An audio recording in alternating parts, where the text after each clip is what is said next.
knew the realm would never accept a queen. Only weeks ago, my lord husband was alive. And the realm was at peace. Rhaenyra's supporters will believe what they wish. Not against the king, and I will pay it back 100 times over. But Viserys wanted Aegon to succeed him. They wish now not for the good of the realm, but for the satisfaction of vengeance.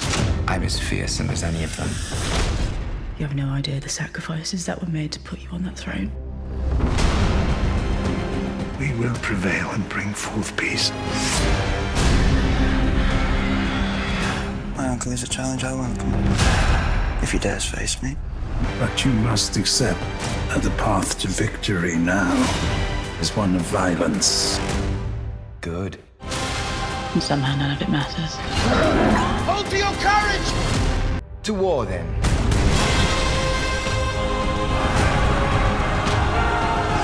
All my life, For the one true King Aegon! I've endeavored to serve both my house and the realm.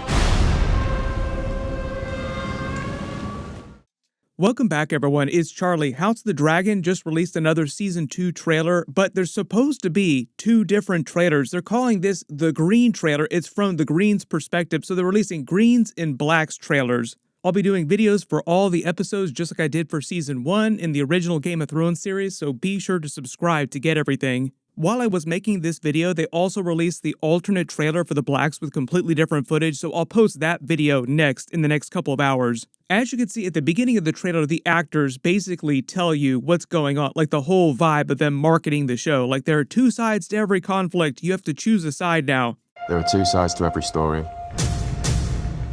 Watch both and choose a side. The House of the Dragon Green trailer starts now.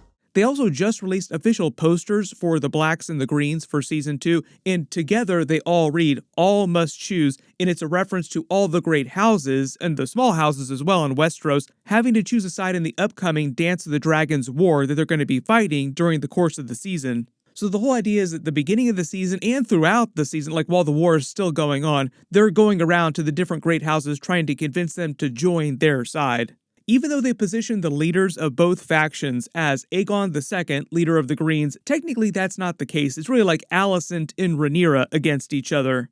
But the way the trailers frame it, it's Aegon II, who is the current sitting king, even though they call him the usurper, against Rhaenyra because they're the two ones that are wearing the different crowns. So they're the ones in the trailer that are asking you must pick a side. Then they start with actual footage of Rhaenyra juxtaposed with footage of Aegon without his crown inside the Red Keep. He does not look happy. This is Criston Cole without a helmet. Notice he's wearing the chain of the Hand of the King, so he's become Hand of the King at this point. Part of the reason for that is that Aegon grew dissatisfied with Otto Hightower because Otto Hightower did not want to have the Dance of the Dragons war, like he was advocating for them finding a peaceful solution. Within the Green Council, Criston Cole had been advocating for war, sort of pushing for more aggressive tactics along with Aemon, so Aegon made him the new Hand of the King. Thus, there are a couple very bloody battles during the season, all because Criston Cole and the other people on the Green Council were pushing for them. That'll be one of the key things during the season. The whole idea is that Rhaenyra didn't actually want to have a real war, like didn't actually want to kill anybody within her family. Neither did Alicent. The showrunner revealed that Alicent would have tried to do what they did no matter what eventually, but it wouldn't have been quite so dirty the way it went down during Season 1. Like they will always would have tried to put Aegon II on the throne no matter what.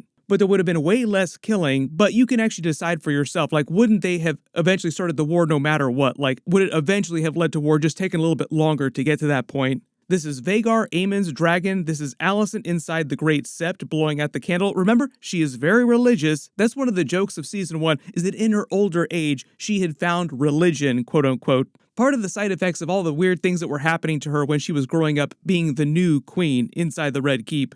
This is another picture of her inside the Great Sept. Remember, this is meant to mirror the shot of them together when they were younger. When she says, "Only weeks ago my lord husband was alive, and on his deathbed he told her to make Aegon II the next king, like put him on the throne." Remember, he was so delirious with milk of the poppy that he confused her for Rhaenyra, so he thought that he was talking to Rhaenyra about the prophecy, and Alicent had no idea who he was talking about and thought it was about Aegon II. So when she's talking about on his deathbed, him making her promise to put Aegon II on the throne, she believes that she's telling the truth, even though we know that's not the case. We get a shot of the dragon pit from afar in King's Landing. This is her talking to Lord Weird Footstuff, Larys Strong. Notice he's holding his cane here. At the Red Keep, you see them putting the green banners up. This is the small council room, now the green small council room. This is her walking in with Criston Cole behind her. We get a shot of Rhaenyra inside Dragonstone.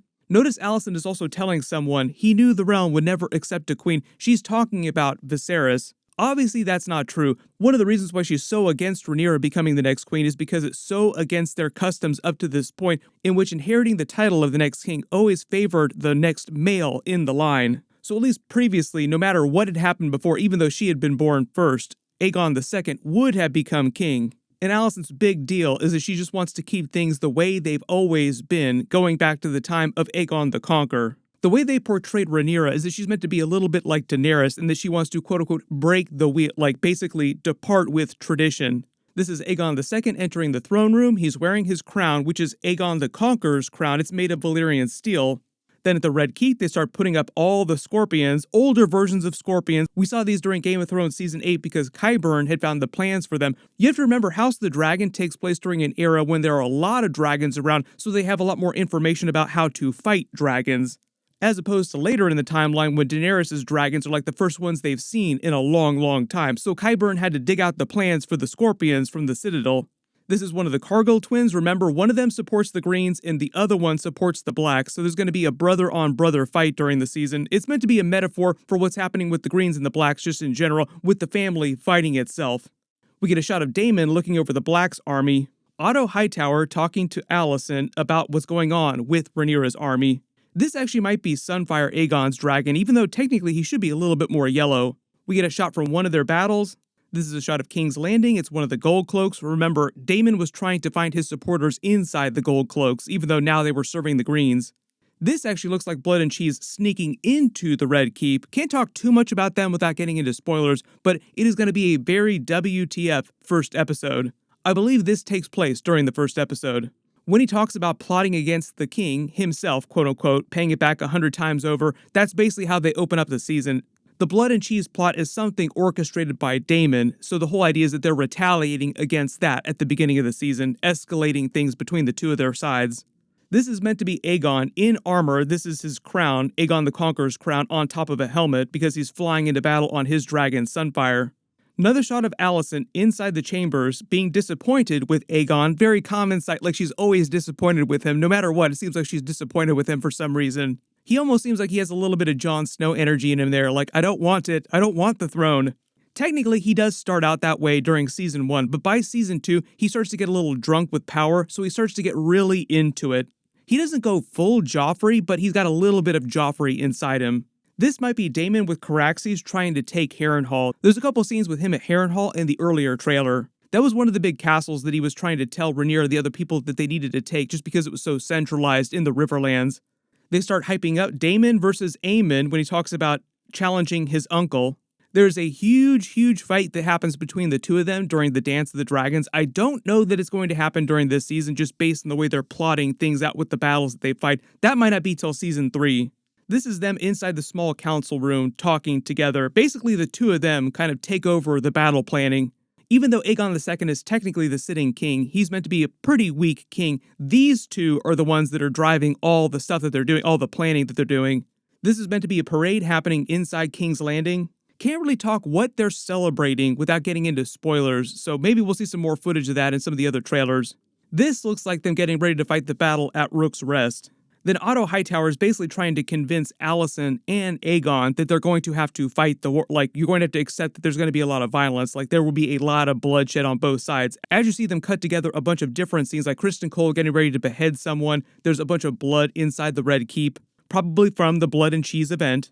And as Aegon says, good, violence, yay, violence. Like I said, he starts to get a little drunk, a little high on himself when this is all going on. This is him on Sunfire. Not clear where this is happening. Maybe the battle at Rook's Rest, just because there are 3 dragons during that, and Sunfire happens to be one of them. This is Criston Cole, the Greens rushing into battle at Rook's Rest. That's where all this fighting is happening inside the forest. These are the Cargill brothers, the Cargill twins, fighting each other. Remember, like I said, on opposite sides of the war.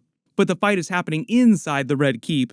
We get a wide shot of King's Landing, and then Alicent talking about how all her life she's endeavored to serve, basically follow the rules. Like her whole thing is team rules, yay, follow the rules everyone, rules make things better. Whereas Rhaenyra is all about not following the rules. I believe this is also an exterior shot of Harrenhal. This might be a shot of Dreamfire, Helena's dragon. I think the idea in the trailer for the Greens, they wanted to show you all the dragons that they currently control at the beginning of the season, and it's just those 3. Really cool Easter egg here too. Look at Dreamfire. Doesn't she look like Daenerys' dragons? We'll be talking about this when the season happens because people always ask this question. It's because Daenerys' dragon eggs came from Dreamfire. So Dreamfire is essentially like the mother of Daenerys' dragons. Long before Daenerys got the dragon eggs, they had been stolen from a clutch of Dreamfires and then made their way overseas. Eventually, Illyrio buys the dragon eggs and then gives them to her as a gift. Much later in the timeline, she hatches them, so that's why they look like Dreamfire, because they're basically Dreamfire's eggs. Then the logo that they end on is the House of the Dragon logo, but it's the Greens' version of the logo. Remember, it's green and gold for the symbol of the Targaryens. They've changed.